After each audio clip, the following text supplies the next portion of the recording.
The Moondragon Blade hummed against Erevan Ashveil's back even before he crossed the threshold of the Thornfield Tavern, a low, resonant pulse like a heartbeat that was not his own. He had carried the blade for 3 weeks now, ever since the old man in Carenfall had pressed it into his hands with trembling fingers and said nothing more than, "It has been waiting." Erevan had not asked waiting for what. He had learned in his 22 years of split heritage, half human stubbornness, half elven intuition, that some answers arrive only when you stop demanding them. The tavern smelled of pine resin smoke, cured boar, and the faint mineral sweetness of wet stone from the mountain road outside. Low beams darkened by decades of torch smoke, walls hung with pelts of creatures Erevan could not name, a barkeep with forearms like oak roots who did not look up when the door opened. 3 men at the far table played a dice game with the focused silence of people who had been doing it for hours. Erevan chose a stool at the bar, setting his travel pack at his feet. The sword's pulse slowed when he sat, like an animal settling. "You're going to order something," came a voice inside his skull. Not his own, and yet not entirely alien. Dry, unhurried, like someone who had watched the world from a long distance for a very long time. He had stopped flinching at the voice 2 weeks ago. "Ale," he said to the barkeep, who looked at him. The man's eyes moved briefly to the pommel visible over Erevan's right shoulder, a disc of pale silver etched with a coiling dragon, and then back to his work without comment. The ale arrived dark and cold. Erevan wrapped both hands around the cup and thought, carefully, in the way he had learned to direct thoughts toward the sword. "I'm looking for a man named Corvin Lask. Goes by the broker. Word is he moves through this valley." A pause. Then, "I know the name. He is here." He did not look around. He took a measured sip of ale. "Here as in this town, or here as in—" "Third table, the one losing the dice game." He let his gaze drift naturally. The man at the third table was unremarkable in the way that people who worked very hard to be unremarkable always were. Medium height, nondescript traveling clothes in gray and brown, a forgettable face that would slip out of memory within minutes. He was indeed losing. And he was not watching the dice. He was watching Erevan. "How do you know it's him?" "I have seen many men sit in many taverns over many years," the sword answered. "He is listening with the back of his neck." Erevan called for a second cup of ale, for the table, and stood. The 3 weeks since Carenfall had been a quiet education. The Moondragon Blade, which the old man had called by its full name only once, Celerith, Blade of the Lunar Wyrm, was not a weapon that spoke to everyone. It had passed through 11 bearers over 400 years. Erevan was the 12th. He was also, Celerith had noted with what might have been approval or resignation, the first one to ask it how it was doing on the second day of carrying it. He had not expected a sword to have opinions about that. It took until the end of the first week for Celerith to explain what it was, the bound soul of a dragon who had chosen, centuries ago, to trade scale and fire for permanence and purpose. Not a ghost or a construct, but a consciousness shaped by centuries of observation, waiting, and the peculiar wisdom of something that had seen dynasties rise and be forgotten. It did not cast spells. It did not grant power like a faucet opened by the right key. It was, as it had said on day 9, more interested in whether Erevan was worth teaching than in whether Erevan could wield it. He was still, apparently, on trial. Corvin Lask, the broker, accepted the second cup with the wary smile of someone who knew the gesture was not generosity. Up close, his eyes were older than his face, experienced in the manner of a person who had survived by reading rooms correctly. "Traveling alone?" Lask asked. "More or less," Erevan said, setting the sword's sheath length against the table's edge where they could both see it.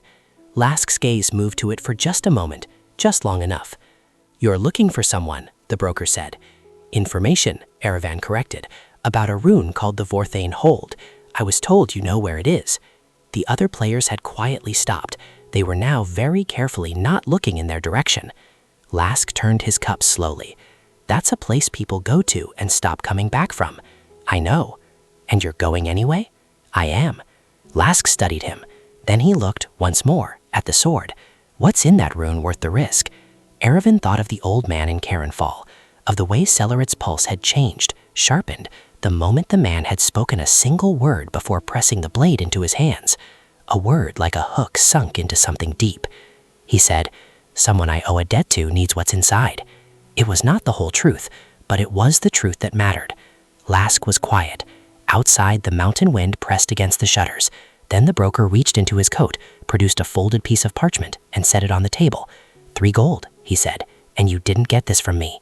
Erevan looked at the parchment. Then, with the private amusement of someone who had been warned this would happen, he thought toward the sword. You knew he had the map. Of course, Celerith replied. I simply wanted to see if you would offer the right price or the wrong one. And which did I offer? A pause. Then with something that, if a sword could be said to have such things, sounded very nearly like approval. You offered honesty. That is always the right price. The road east of Thornfield rose quickly into the Greyvale Mountains, shedding the pine forest within half a day and exchanging it for bare granite slopes, tufted sedge, and a wind that came off the high peaks with a cold clarity that made thought feel sharpened and exposed. Erevan moved well in mountain terrain. His elven half showed in the lightness of his step, the unconscious way he placed his feet on loose scree without looking down, the subtle hearing that caught the shift of a distant rockfall before it registered as sound. His human half showed in the way he got cold, and in the way he talked to himself. Except, of course, that he wasn't. Celerith, he thought, stepping over a cracked slab of gray stone. Tell me about Vorthane Hold, the actual history, not just what Lask's map says. The blade's response came with the particular quality Erevan had learned to recognize as deliberate pacing, not slowness, but the rhythm of something being explained the right way. Vorthane Hold was built in the 3rd century of the Meridian Age by a dwarf lord named Orveth Vorthane, who had made a fortune in silver extraction and spent it on paranoia. The hold was designed as a vault, not for treasure, though it held that too, but for documents, treaties, debts, the written history of agreements that powerful people had every reason to pretend did not exist. Erevan climbed a switchback and paused at the turn to drink from his waterskin.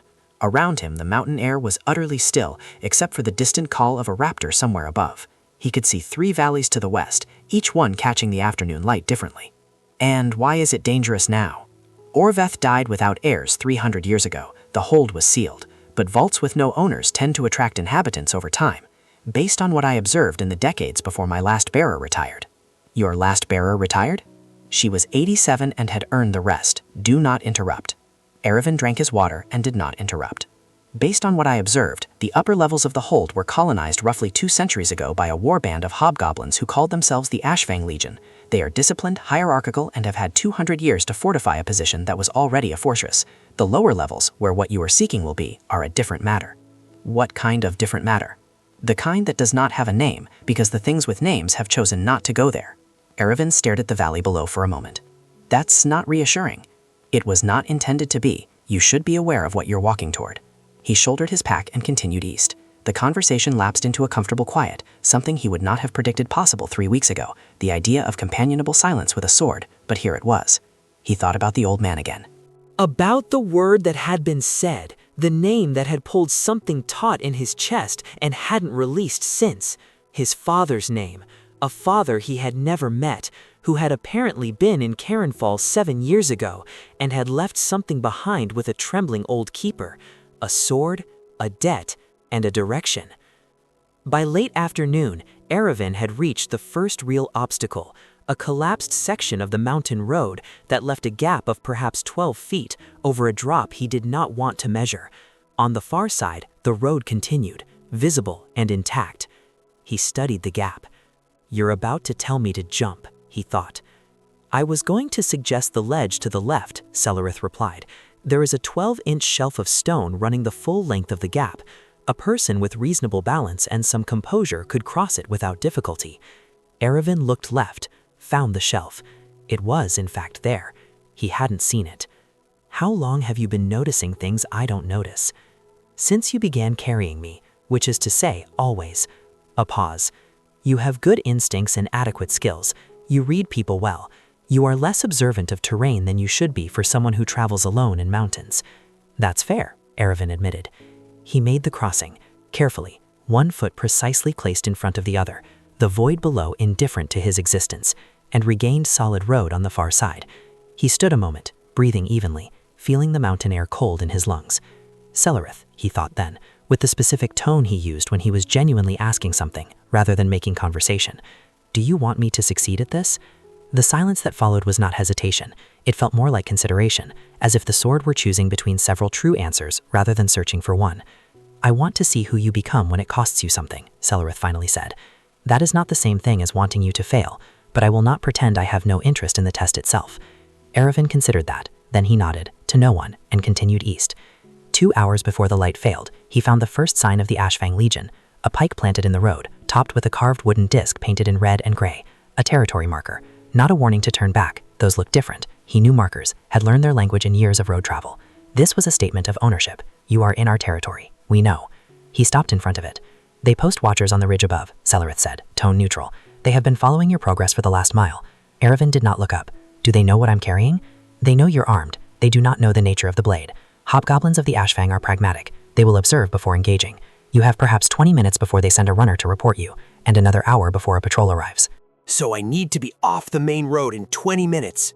19 now." He left the road. The entry Lask's map marked was not a door. It was a chimney, a vertical shaft in the rock face behind a curtain of dead bracken, barely wide enough for a man with a pack, dropping 12 feet into darkness before opening into what the map's cramped annotation called Service Passage, original dwarven construction, pre-fortification. Erevan went down feet first, pack lowered on a rope before him, the stone cold and close on either side. When he hit the bottom and stood, he found himself in a corridor carved from mountain bedrock with the particular dwarven precision that made even utilitarian spaces feel like architectural statements. Perfectly square cross-section, edges sharp as intention, ceiling at exactly 6 feet, 2 inches of clearance for Erevan, whose elven half had at least spared him the tallest of human proportions. The darkness was near total. He produced a small glass bead from his kit, a common light cantrip stored in the glass by a street wizard in Carenfall for a half copper, and pressed his thumb to it. It bloomed with steady white radiance. The corridor ran in both directions, dust on the floor, undisturbed. No one has come this way in a long time, he thought. The Ashfang stayed to the upper levels, Celerith confirmed. They are organized and capable, but practical. The lower hold offers them nothing they want, and its corridors have a reputation even among their long memory. What reputation? That things come up from below, that watchers set in the lower corridors are found facing the wrong direction come morning. A pause. Now it is quiet. This does not mean it will remain so. He went left, toward the central vault, per the map. The corridor ran straight for perhaps 200 feet before branching, and at the branch he found the first sign the hold's reputation had substance, a dwarven inscription carved above the left passage, which Celerith translated without being asked. "Here begins the archive of binding. What is recorded here is witnessed. What is witnessed here is bound. Those who enter without debt enter wrong." Erevan read it twice. Then, "That's not ominous at all." Dwarven archivists were not known for their warmth. The inscription is accurate, however. For Thane's lower levels operated on a principle of magical contract. Records stored here are not merely written agreements. They are enforced ones. Enforced how? Creatively. He filed that away and moved left. The next 40 minutes were methodical work, checking flooring for traps with a walking rod, noting air currents suggesting room openings ahead, reading dust for signs of passage. He found and avoided 2 pressure plates. He navigated a collapsed ceiling section, a rubble field that required ducking and turning sideways through a narrow passage. And then the corridor opened. The vault chamber was large enough that his light bead barely reached the far walls. Carved shelves lined every surface from floor to ceiling, packed with document cases, each one sealed in wax, marked with a small leaden tag. The air held the clean, faintly electric scent Erevan associated with held magic, the kind that had been in place long enough to become part of the atmosphere itself. But the vault was not empty. At the center of the room, behind a low stone table, sat something he had not been prepared for, which was, he realized immediately, precisely what he should have prepared for. It looked at first like an old man, a very old gnome in faded robes, seated in a stone chair, hands folded on the table, head slightly bowed.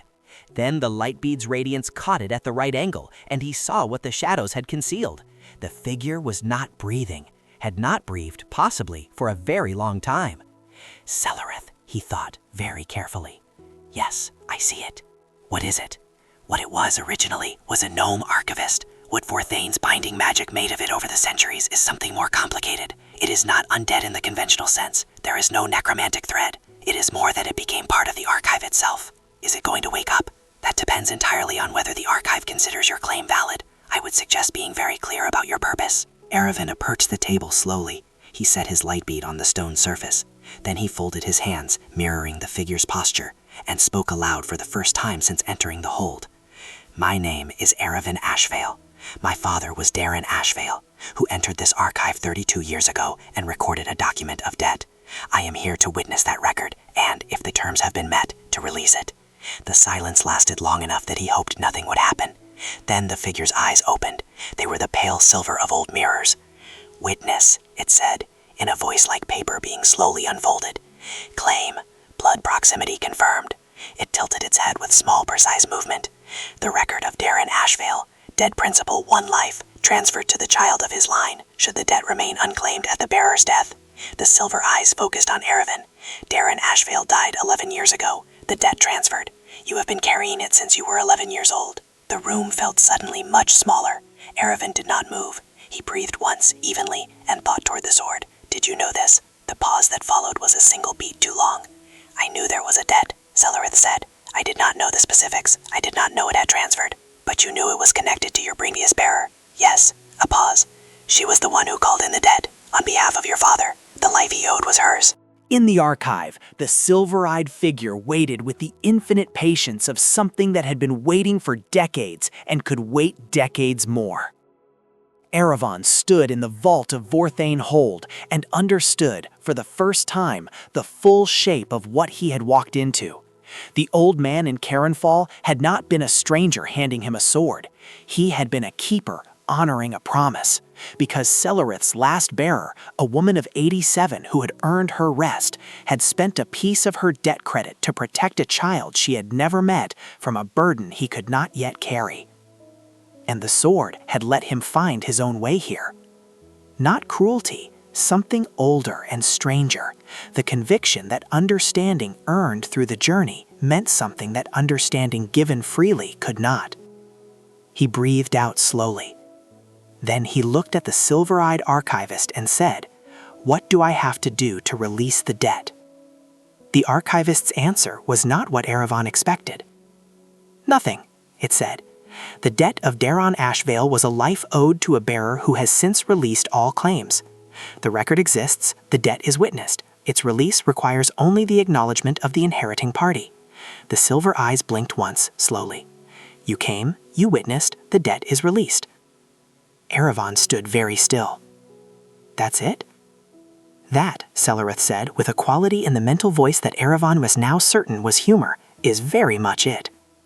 He looked around the vast vault, the centuries of bound documents, the sealed wax cases, the parchment that had outlasted the people whose words had held, and felt something loosen in his chest that he hadn't realized had been tight. "There is a secondary record," the archivist added, with the tone of something that had held this information in precise suspension for a very long time and found the release of it satisfying. "Left by Erevan Ashveil at the time of the debt's recording, personal in nature, designated for the inheriting bloodline." It reached beneath the table and produced a document case, smaller than the archive standard, something private, brought in rather than archived by the hold's own hand. The wax seal bore a mark Erevan didn't recognize, but his elven blood caught something in it, some resonance of kinship so faint it was barely a tremor. His father's seal. He took the case carefully. The wax broke cleanly under his thumb, preserving itself in 2 halves, as if it had been waiting specifically for this moment. Inside, a single folded sheet of paper, dense with small, precise handwriting, and the ink still dark. He read it standing in the archive, the light beads steady on the table. The silver-eyed archivist returned to its patient stillness, the mountain quiet above and the old magic humming in the walls. Celerith did not ask what it said, did not offer comment or interpretation, simply remained present, a warmth against his back that had nothing to do with temperature. When Erevan finished, he stood for a long moment with the letter in his hands. Then he folded it, placed it inside his coat, and thought, not with anger, not with grief, but with the particular clarity that comes after something has shifted into its proper place. He left the sword for me on purpose. Yes, Celerith said. He knew I'd have to find my way here, that I'd need someone to... He stopped himself, reconsidered. No, he knew I'd need to prove to myself that I could. A pause.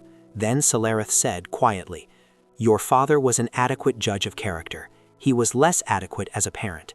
These things are not mutually exclusive." Erevan almost laughed. Didn't quite, but almost. The return through the service passage went without incident. He replaced the bracken curtain behind him, ascended the chimney on a rope anchor, and regained the mountain air in the deep blue hour before full dark, when the sky above the Greyvale peaks held the last pale memory of sunset, and the first stars were becoming certain of themselves. The Ashfang patrol had come and gone while he was inside. He found their boot prints at the road and noted, with relief, that they had gone south rather than toward the chimney entrance. He moved carefully, staying off the road itself, using the broken ground to the north. 2 hours later, he found a hollow in the rock face large enough for a fire and a bedroll, sheltered from the wind, with a good view of any approach. He made camp methodically, got the fire small but real, ate from his pack without tasting much, stared into the flames. Salarith, he finally thought, why did you let me go through all of that without telling me what you knew? The sword's response when it came was careful, in the specific way of something saying exactly what it meant. Because knowing the full shape of a thing before you face it teaches you the shape. Walking into it unprepared teaches you yourself. And was it worth it? To you? Ask me in 10 years. Erevan looked at the fire. The mountain wind moved through the hollow with a low, tuneless sound. Somewhere above, the arc of the Greyvale Range held the snow that had been there since before anyone he had ever known had been born. You've been waiting, he thought, all this time, through 11 bearers. What have you been waiting for? The longest pause yet, not hesitation, something more like the consideration of how much truth to offer, and then the decision to offer all of it. For someone who, on their second day of carrying a 400-year-old bound consciousness, thought to ask how I was. He felt in the quality of that silence how long that had taken, how many years, how many bearers who had drawn the sword and asked what it could do and never once what it was. He felt also that he was not fully equipped to carry the weight of that yet, that he was 22 and had not earned enough scars to really understand it. But he would. He looked at the sword leaning against the rock beside him, the silver dragon pommel catching the firelight and holding it, and thought very clearly and simply, I'll try to be worth it.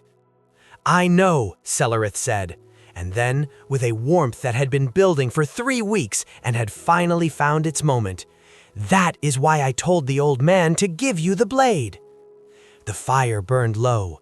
The stars over the Greyvale peaks were tremendous, cold and clear, and utterly indifferent to the particular small warmth of a half-elven young man and the ancient bound consciousness beside him, both of them, in their different ways, at the beginning of something. Erevan Ashveil pulled his bedroll close, closed his eyes, and felt the sword's steady pulse match, gradually, the rhythm of his breathing. He slept without dreaming, or if he dreamed, the dreams were quiet ones, the kind that leave no residue except a dim sense of having been, for a few hours, entirely at peace. Outside, the mountain dark was absolute and deep. The stars did not blink. And somewhere in the clean silence of the high peaks, the Moondragon Blade kept its ancient, patient watch. 3 months after the night in the Greyvale Hollow, a courier found Erevan in the city of Ashenmere, where he had taken a temporary post guarding a merchant's river shipment, the kind of work that paid without asking questions and left evenings free for other things. The courier carried a small parcel and a letter sealed in green wax. The letter bore no name in the return address, only a mark, a crescent moon inside an open hand. Inside the parcel was a key, old iron, worn smooth by handling. The letter, in a handwriting Erevan did not recognize, read, You released the debt. What you may not know is that releasing it freed something else, a record the archive had been holding in trust, pending the debt's closure. It belongs to you now, or rather it belongs to the sword, which means it belongs to you both. The key opens a door in a place called the Silver Mock Repository in the Ashenmere Civic District, room 14. What is inside is old. We think you will find it worth knowing. A friend of the blade's last bearer. Erevan read the letter twice. Then he held it up so Salarith could, in whatever manner a consciousness housed in metal perceived things, read it alongside him. Well, the sword said, after a moment. Well indeed, Erevan thought. He turned the iron key in his fingers. It was heavier than it looked. What do you think is in room 14?